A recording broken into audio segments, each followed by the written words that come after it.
These are studio-worn underpants, and I'll sign them. What do you think I can get? You can't frame them. You could frame Tom Brady's game-worn pants.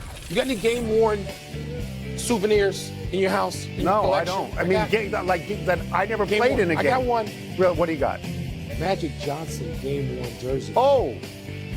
All-Star. Yeah, no, I don't have that, but I do have a Max Scherzer uniform when That's he pretty played good. in Binghamton. Nolan Ryan. Did you have Nolan Ryan game-worn? It wasn't game-worn. Okay. It wasn't game-worn, no. By the way, it's nice to be here. I was on my way to the Palm, and somebody said, why don't you show up? He's here. Welcome to PTI, boys and girls. In today's episode, should the Lakers feel embarrassed about getting rejected? Is Brad Stevens the finals MVP so far? And Andy North will join us to preview the U.S. Open. But we begin today with the Stanley Cup final. The Florida Panthers took a 2-0 lead in the series last night by beating Edmonton 4-1, the second straight game where the margin was 3 goals. Edmonton managed only 19 shots on goal.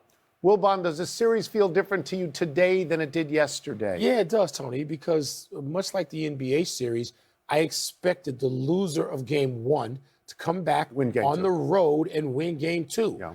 And, you know, you just mentioned the relatively sparse number of chances for Edmonton. 19 shots, but I don't know, 3 or 4 of them seem like real quality chances. And that ain't enough against Bobrovsky, who can just take you out. Yeah. He's given up 1 goal in 2 games of the finals. So I'm looking at it going, wow, suppose Edmonton, which I was banking on, just cannot muster enough offense.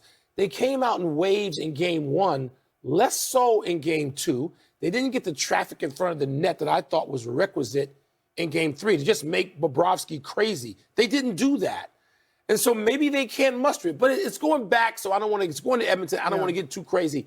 But it does seem like with Bobrovsky playing that well, lights out, as they say, it seems like Florida's really better. I don't want to call the series now because I truly believe that a series doesn't start until a home team loses.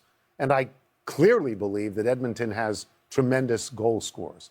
But I sit here today talking about the Panthers, much like I sat in my house yesterday talking to you about the Celtics and saying to you, I think the better team is establishing itself as the better team. And I said to you last week about Florida that I thought this set up well for Florida.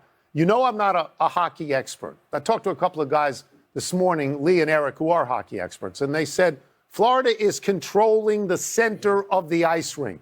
They're doing that. They're significantly better on defense. As you said, Bobrovsky's given up 1 goal in 120 minutes of hockey. Do you know what they averaged in the regular season?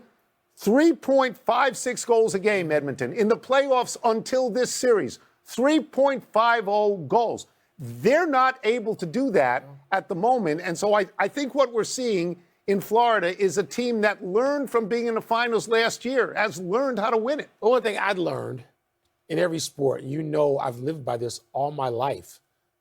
I'm a traditionalist. Defense travels. It conveys. And I am not taking my own traditional position by switching over and falling in love with Edmonton, which, by the way, seems to have one great line, of course, and then not a whole lot else. While Florida has depth, they can grind it out. They do control the middle of the ice. The other team seems better and deeper, and they were in the finals last year, and they're better this year than last year. I don't want to believe that yet. Okay. Edmonton, come on now. Let's move to Dan Hurley's decision to stay at UConn rather than coach the Lakers. Brian Windhorst writes on ESPN.com that the Lakers are a little embarrassed. Bill Ryder of CBS called it an embarrassment and added that it makes the Lakers look small. And Bill Plaschke of the LA Times added the adjectives demeaning and humiliating. Tone, really? The Lakers should feel that badly about this rejection? Okay, so I'm not sure that I would use the word embarrassed, but I think the humiliating. I think the Lakers should feel a jolt of reality in this. I think the Lakers need to understand that they are not the most glamorous team in the world, and not everybody likes the Hollywood bubble. Not everybody. They just got turned down by a college coach. Mike Krzyzewski did this some years back as well. They offered Hurley double the money that he's making now, and he said no. They offered him a chance to coach LeBron James and Anthony Davis, and he said no. Now, maybe one of the reasons he said no was the way they have churned through coaches since Phil Jackson. Yeah. Nobody's had more than 3 years. It's like living in the inside of a washing machine. The Lakers organization has no respect for coaches. LeBron James has no particular respect for coaches. The Lakers sort of think that everything is like a movie or a television show, that if you're big box office, that's all that matters. They don't have a good team at the moment. If I have this correct, it's an amazing statistic. They have finished higher than 7th in the West once in the last 12 years. The bubble year. Bubblicious. I find that incredible. They have no long-term plan. They just do patchwork. Yeah, I'm going to go back to the Hurley part of this. I'm not disagreeing with anything you're saying. That's fact. But if you look at this, if you're Danny Hurley, first of all, I just wrote down the teams that are in better position to win than the Lakers in the Western Conference, just the West. We're not dealing with the Celtics yet or anything like that. Dallas, Denver, OKC, Minnesota. The Clippers have many times exponentially more money in the person of Ballmer, the owner, than the Lakers don't do. have a lot of money. And the Suns, with Ishbia's money, have much more money. No, much more money. I know they have much more money than the Lakers do. But nobody wants to go to work for him. Okay, but we don't. No, people go to work for whoever has money, and that leads me back to this. If the Lakers had gone out there, no, humiliate, all that stuff is hyperbole. Just stop. Humiliated, stop. I mean, you can go to work for the Lakers the next day. Nine out of 10 people in the basketball and sports industry are going to do that. But here's what you have to do if you're Danny Hurley. You have to say to him, here's $100 million. 6 or 7 years, whatever, $100 million. Yeah. You're not going to offer him less than Monty Williams, although Monty has been to the NBA Finals. You're not going to offer Not getting there with Detroit.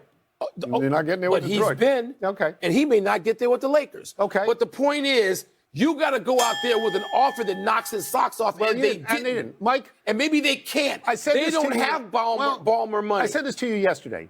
It's not a good job. It is not a good job. They delude themselves into thinking that they're one free agent away from being a dynasty again. They haven't been a great team since Kobe Bryant was a great player. That's got to be 10, 12 years now. Yeah. I think they're delusional. All right, Wilbon, I want to revisit a moment you had on the Countdown show after Game 2 the other night. Bob Myers asked everybody on the panel who you thought the Celtics' finals MVP was. And after everybody took a shot, Myers came back and said it was Brad Stevens. Wilbon, is Myers right? I certainly wouldn't argue the point. It's a great point. It's a great get to come up with Brad Stevens in that position. Of course, I'm going to say of Bob, that was a little so self-serving and just a terrific observation with Bob having been GM and understanding the complexity and the subtleties of how hard it is to put a team together. And Brad Stevens has done that because the Celtics 4 years ago, looked sort of out of it. They were, like a 500 team. And then they made some deals, some smart picks, and some good trades. Look, I said Drew Holiday when that question was asked by Malika Andrews. It could be Porzingis, who had the one game he needs to have. And by the way, we don't even know what Porzingis. No, he's got a multisyllabic injury at the moment. But he's not going to get you more than one win in a finals. He got him one. That's all you need, okay? Because Drew Holiday's got him at least one. Derek White has been fabulous. So has Brown. Tatum hasn't even played a great game yet. That's right. So they've got an ensemble. And that's why I thought all year long the notion, this narrative around Tatum, that he has to be the best player. No, he doesn't. It's an ensemble. That's what the Celtics always have when they're great. So let me go back on this to Bob Myers. He's a GM. He's a GM of a multi-championship team. Four-time champion. And so he looks at GMs differently than we do. He looks at the architecture. He looks at the team building. I understand that. I just want to go back to conversations we've had. There was a point in time where you said when they traded the Celtics, when Brad Stevens traded Marcus Smart, right? And you said he's the heart and soul of that team and they'll never win without him. But they bring back Porzingis, who at least got him game one. That wasn't the important acquisition. I understand. I'm going to get to the important one. Good. And you said to me about Porzingis, I don't even understand this. I don't think he's anything. Why? But he won game one. Why? Because he's hurt a lot. And he's hurt right now. But maybe he comes back. Right. The big trade they make is Malcolm Brogdon, who you love. Love him. Traded him away. You were down on that. Even though they got Drew Holiday, you were down on that. I was never down on getting Drew Holiday. I called it correcting. And Drew Holiday is a better point guard for them than they had, and he's a great defensive player. So essentially, they got Holiday and Porzingis for nothing that it didn't even matter at that point. But let me say this. can't ignore the fact that Danny Ainge drafted Tatum and Brown. Yeah. You have to give him credit and maneuvered smartly and got Tatum, right? Yeah. But Drew Holiday's the key to this. That was correcting. If they didn't have Drew Holiday, I don't think they would be here. As great as Tatum and Brown are as a tag team, Drew Holiday was needed. He was necessary because losing Smart was losing the heart and soul of that team. They haven't missed But when Milwaukee them. made the grand mistake, and it looks really bungling now, to let Drew Holiday go to their number one rival in the East, that shifted the dynamic. Well, he went through Portland. He did, but he wound up. But they didn't know that. When they trade him out west, they don't know that he's coming back to Boston. Let's take a break. Looks bad. Coming up, how does the U.S. Open at Pinehurst set up for Scottie Scheffler? We are going to ask Andy North. We'll also ask him about Tiger playing his first Open since 2020. All I know is that every time I mention something they do well, you say, nah, it's a bad move. They're no good. They're not going to win. And they've been the best. I didn't like it. Best team all year. I did not like getting rid of Marcus Smart. I admit it. I didn't like it. But it's not a trade like ours. The U.S. Open tees off at Pinehurst on Thursday morning. That's where we find our friend, ESPN golf analyst Andy North, who has won 2 of these. Scottie Scheffler, totally on fire. Does his game set up well for Pinehurst number 2? It absolutely does. He's on this historic run. He's playing better than anybody, number 1 in the world. But the key thing for Pinehurst is you've got to really drive the ball well, and you've got to put the ball in the fairway, and then from there, you've got to be absolutely super aggressive and very, very accurate with your approach shots. He's the best iron player in the world, and this place sets up beautifully for him. It's a lot of runoffs. Chipping and putting is going to be important, but the iron play is absolutely the premium shot. Andy, we're going to get back to putting in a second, but of course, Scheffler's the world number 1. PGA champ Xander Schauffele's ranked number 2. Rory's number 3. They're going to be together Thursday and Friday at least. What do you think of that grouping? I think it's absolutely awesome. You know, we always talk about getting the best players playing together. They're 1, 2, 3 in the world right now. They're all playing beautifully. I think it's going to be hard to get a good rope line seat out there for that one. But they've played so much golf together, so it's not like it's a big deal. I think all in all, they'll play great, and hopefully the winner comes out of that group, I think, at the end of the week. You talked about putting, so I'm going to go back to that for a second. Defending champ Wyndham Clark said the greens are already borderline too fast. Andy, you've played and owned this particular tournament a couple of times with really fast greens. Is that a fair observation? Does it make a big difference? What do you think of what Clark is saying? Yeah, I think Wyndham is close to being right on there. These greens are super, super fast, and there's such small areas to hit into. If you don't get it in the right areas, you're going to have a lot of downhill putts. The player's going to try to play to the middle portion of the greens. Most of the holes are going to be cut on the edges, so you're going to be putting a lot of times down grain, downhill, and if that's the case, they are going to be super fast. We will see some players putt the ball off the green this week. Ooh. That sounds like you and I can do that, Tony. Put the Do it ball all off the green. time. Sure. Andy, we know the favorites, and we talked about Scheffler already. Who are guys who are not being discussed as openly that you look at and say their games suit this or the way they are playing suits this? I think it's going to be really important, as I said earlier, iron play. So you go back and look at the guys who lead in greens hit regulation. A guy like Colin Morikawa is a fabulous driver of the golf ball and really a good iron player. He's coming off of playing really well. Last week finished second to Scottie, so I think he's a type of player. If you do start missing greens, you're going to have to get the ball up and in. And getting the ball close, chipping and pitching, or even putting from off the edges of the greens is going to be really difficult because you putt up the hill, and then it gets and slopes away from him down toward the middle portion of the green. You're going to have a ton of 6, 7, 8 footers for pars this week. So a player who is a great short putter has a great chance too this week. We'll get you out of here on this. Wilbon and I cannot talk to anybody about golf without mentioning the name Tiger Woods, because we saw him throughout his entire career. And the question is, he'll be playing in his first Open since missing the cut at Winged Foot in 2020. Do you have any sense about how he feels about this event right now? I've spent a bunch of time around Tiger this week watching him play. He looks more athletic than he did at the PGA. I think every time he's come out and played since that accident, he's been better. This is a golf course that's a little bit easier to walk than the last few majors that we've played. But I think most importantly, if you go back and look, the majors he's played, the weather has been absolutely awful. It's been wet, it's been cold, it's been windy. This is going to be a week where it's going to be super warm. It's a flat golf course. I think he's got a chance to play some pretty good golf this week. Do you think he can make the cut? Think he can do that? Oh, absolutely. I wouldn't be a bit surprised if we get a T25 out of him this week, which would be pretty neat. Wow. Thank you so good. much, We like Andy. hearing Thank that. you for Andy, coming on. thank you. Thanks, guys. Let's take one last break. Still to come, the Jets say Aaron Rodgers' absence from mandatory minicamp is not excused.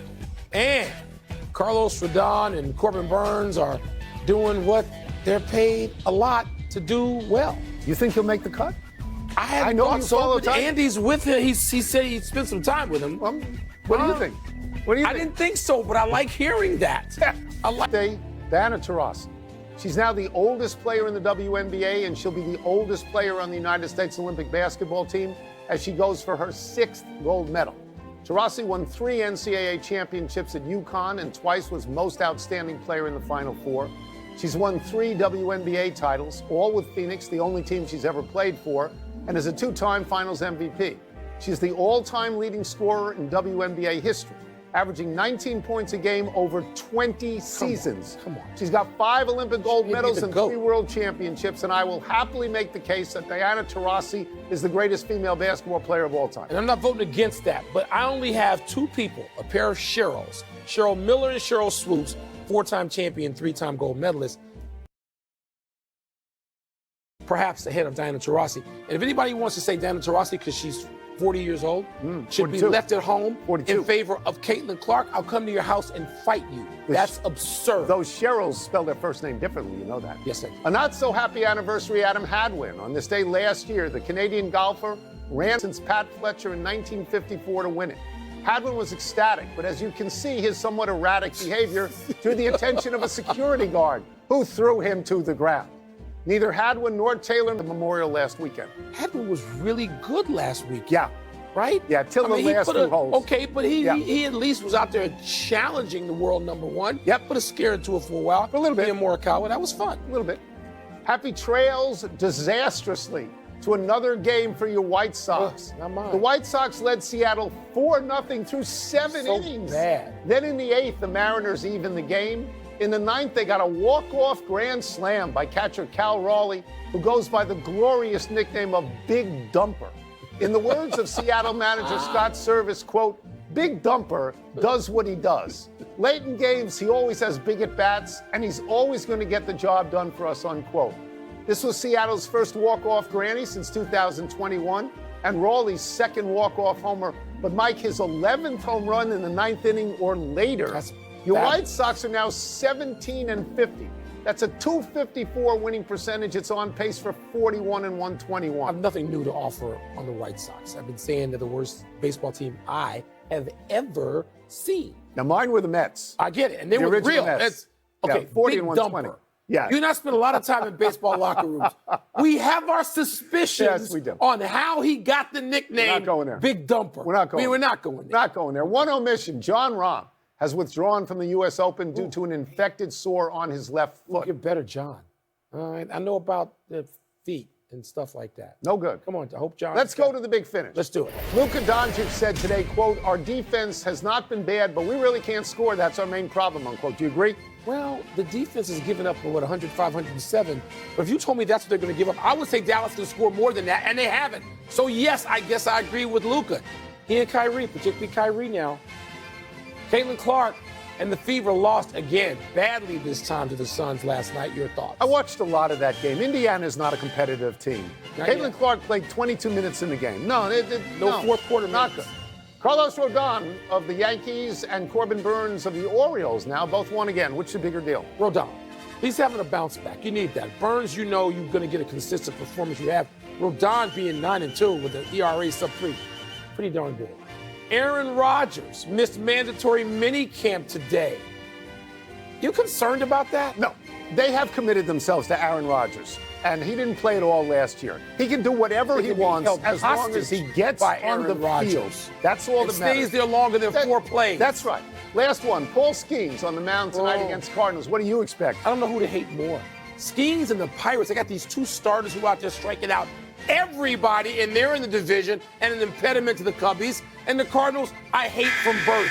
Yeah. So I have a clicker. I can't be on that game very long. We're out of time. We will try and do better the next time. And I'm Tony Kornheiser with a big flag. I'm Mike Wilbon. Same time tomorrow, Knuckleheads. You can get the PTI podcast on the ESPN app or Apple Podcasts. And now, your sports center. Don't get used to me. I've come last week and this week. He had an event that was very important to him, which he communicated. It's a great opportunity, too, for Tyrod to get reps with the ones over the next couple of days. But as far as Aaron, I mean, he's been in the league for a while. He's played at a very high level. I think it'll be more beneficial for Tyrod than a loss for Aaron. NFL reporter Jeff Darlington and NFL analyst Marcus Spears joins us now on SportsCenter. Let's start here with Jeff. What more can you tell us about why Aaron Rodgers is not at mandatory minicamp today? Well, I can tell you at the very least that he's not there because he has decided that something is more important than the minicamp itself right now. He has talked to the team, Robert Saleh, noting that this is an unexcused absence, but I can tell you based on my conversations that he did make clear to the team that he would be missing these days of minicamp, and ultimately the team is not upset with him. The source echoed to me that, look, Aaron has been at everything throughout this offseason. He communicated this in advance. Just because it's an unexcused absence does not mean that we are upset about that absence. So say what you will about it. It certainly feels like something to talk about in June, but the Jets at least trying to dismiss this as nothing to see here in terms of Aaron Rodgers missing or minicamp. Okay, you and I can debate and discuss and talk about this, but from a player perspective, Swagoo, if you're in that Jets locker room, how are you reacting to Rodgers not being there? I mean, it depends on the individual scale, but for me, I would think a lot of guys are like, yo, man, this Aaron Rodgers, 2-time MVP in the last 5 years. We know what kind of player he is. He's been around to build some of those relationships with a lot of guys that are holdovers on this roster. So I'm sure the sentiment is not negative. I just think about it from having everyone together for the first time standpoint. And obviously you have training camp coming in, so I'm not going to have a visceral reaction to this unless something else develops and he misses something else, or he misses something in training camp, which I don't foresee and I don't think is going to happen. But the guys in the locker room are going about their business. They're focused on making sure that they're ready, making a good impression on the coaches. And that's one of the biggest misconceptions in the NFL, is that we worry about what teammates are doing, how it impacts us and affects us. The trust has been built by Aaron Rodgers over the years of playing at a very high level, and you are so uber focused on what you need to be doing in order to get ready and the impressions that you are making that you honestly don't have time to worry about it. Yeah, and to your point, if he shows up in July, no one's talking about what happened in June. So if you show up in July like he showed up in these other OTAs, we just move on and turn the page to the next drama that surrounds this team. Jeff, Marcus, thank you so much. Coming on, let's see. These dogs on the team, and it's just about staying hungry. We hunt as a pack, and just like I think of like safaris and things like that, like a pack of hyenas, like lions or whoever it is, don't really want to run up on those guys. So I feel like we got that kind of mindset and guys on all 3 levels. And we play hard, and effort is something that we'll never question, and just being relentless in everything we do. And I feel like if we do that, our talent would take care of everything else. Back here with Marcus Spears, let's take a look at the offseason with the Ravens. They add running back Derrick Henry, but then they lost all-pro linebacker Patrick Queen and defensive coordinator Mike McDonald. What are your expectations for this defense? To hit the ground running, Kev. They kept Zach Orr, who was in the organization. He's now the newly minted defense coordinator. He's been on record as saying, I don't need to change much. We saw how phenomenal this defense was. Now, I'm sure he's going to put his stamp on certain things, but this is still a defense that's based off the ability of what your players can do. Those players that come to mind, Kyle Hamilton, the safety, Justin Matabike, the D tackle that was awarded a new contract. And I'm really interested to see if Marlon Humphrey can get back to being one of the elite cornerbacks in this league. But I think this defense stays very similar to what they did under Mike McDonald. They were one of the best in the league, so there is no need to change it. And the Baltimore Ravens organization is known for that type of continuity, that type of stability with Harbaugh leading the charge there. So I think it'll be a lot of the same. This team will be competitive in the AFC and should be vying for an opportunity at the AFC Championship and Super Bowl. Let's stay in the AFC North here. The Browns, they began minicamp today looking to make another playoff run. The key will be Deshaun Watson's health. Joe Flacco came off his couch, helped his team to the postseason as Watson was injured. And Watson has something to say to the doubters. I don't look at it in a negative way. I don't look at it in a bad way. You know, each and every fan, each and every media person, you know, they want to see me at a level that I'm capable of doing. So that's the standard. And so I got to make sure I hold myself to it. So it's not a bad thing. It's not anything like that. I don't get involved with, you know, people trying to rate me some, you know, places where, you know, they think I'm at the bottom of the list. You know, it is what it is. If I was at the bottom, no one would talk about me. So obviously, if ever anyone is talking about me and going to continue to talk about me, then I must be pretty damn good. He was pretty darn good when we talk about what he did at Houston on the field. Now, where's your confidence here when we talk about the Browns that contend for the AFC North title? This is one of the prime examples, Kev, of what you do speak so loudly I can't hear a damn word you're saying. And that's all that matters. That's all that Deshaun Watson should be thought of. We know the heights that he reached in Houston, and that's why it was so much to do about him coming over to the Cleveland Browns with this roster who showed you that they can go to the playoffs if they get competent quarterback play as Joe Flacco did last year. Health has been an issue for him, obviously, and you would like to see him healthy, and hopefully you can determine what he is and if the $230 million guaranteed was worth where these guys can potentially go. But when you think about this division with the Pittsburgh Steelers, who's gotten better this offseason, if Cincinnati can stay healthy with Joe Burrow, obviously they have some things going on with T. Higgins, and we just finished talking about the Baltimore Ravens. It's going to be your quarterback that determines the difference. It's going to be him playing at a very high level. So as much as Deshaun Watson